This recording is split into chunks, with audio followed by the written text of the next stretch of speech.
ang suporta ng militar kay Pangulong Noynoy Aquino. Mga kapuso, yan ang tiniyak ng AFP sa gitna ng babala ni Senador Antonio Trillanes IV na may namumuo ng mga destabilization plot di umano laban sa administrasyon. Ayon sa AFP, hindi na kailangan ng loyalty check sa mga sundalo. Mataas naman daw kasi ang moral nila dahil sa suporta ng Pangulo. Katunayan, ngayon lang daw sila nabigyan ng ganitong importansya kumpara sa ibang administrasyon. Nilinaw naman ang kampo ni dating Pangulo at ngayon Pampanga Representative Gloria Arroyo na wala silang kinalaman sa issue.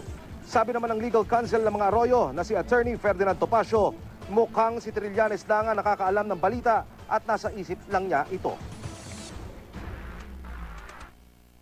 Yung hepe ng ating sandatang lakas, sinasabi wala din daw mga movements na nag-i-indicate ng coup.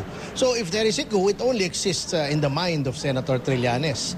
Wala po tayong namomonitor na destabilization or recruitment sa hanay ng mga regular na miyembro ng AFP. Tayo ay nanatiling professional at ito'y narating natin dahil sa madaming reforma